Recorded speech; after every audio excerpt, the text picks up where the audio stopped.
তিন দিনেও জমে ওঠেনি ঢাকা আন্তর্জাতিক বাণিজ্য মেলা। শৈত্যপ্রবাহের কারণে শুক্রবার ছুটির দিনে ছিল না ক্রেতা দর্শনার্থীর ভিড়। যদিও শিগগির বেচা কেনা বাড়বে বলে আশা ব্যবসায়ীদের। বসুন্ধরা ডায়াপেন্ট এখন আরো উন্নত। এই hot air through top sheet দ্রুত শোষণ করে সোনামণিকে দেয় কোমল অনুভূতি।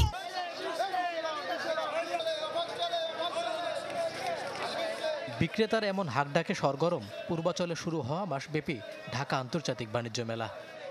মানুষ কম, মাত্র তো 3 দিন। এই 5-7 তারিখের পরে মানুষের চাপ পড়বে। আরেক কথা হলো আবহাওয়া খুব ঠান্ডা তো। বিরূপ আবহাওয়ায় ছুটির দিনেও তেমন ছাড়া নেই ক্রেতা দর্শনার্থীদের। মেলা ঘুরে দেখা যায় এখনও চলছে বিভিন্ন স্টল ও প্যাভিলিয়ন তৈরির কাজ। এখন পর্যন্ত সবগুলো প্যাভিলিয়ন শুরু হয় নাই, মনে হয় আর 2-1 দিন গেলে ভালোভাবে সবকিছু শুরু হবে। ठंड ज़्यादा है इसलिए पब्लिक कम आ रही है। हाँ, सेल डाउन है अभी। আমার এখানে খুব ভালো লাগছে যে আমরা এখানে একসাথে অনেক কিছু কেনাকাটা করেছি। ব্যবসায়ীদের প্রত্যাশা প্রথম সপ্তাহটা পেরোলেই ধীরে ধীরে জমে উঠবে মেলা। সে আশা নিয়ে তুলছেন নতুন নতুন পণ্য, দিচ্ছেন ছাড়ও।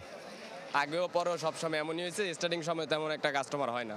দেখা গেছে যে 10 দিন যদি পার হয় এরপরে দেখা যেতে পারে যে কাস্টমারের আবহাওয়া তখন বোঝা যাবে, এখন আর বোঝা যাচ্ছে না। এইমাত্র আসছি তো, কেনাকাটা করে নিয়ে করবো, কিছু টুকটাক কিছু জিনিস কিনবো। প্রতিদিন সকাল 10টা থেকে শুরু হয়ে রাত 9টা পর্যন্ত চলবে এই মেলা, আর ছুটির দিনে খোলা থাকবে রাত 10টা পর্যন্ত। মইনুল হাসান, চ্যানেল 24, ঢাকা।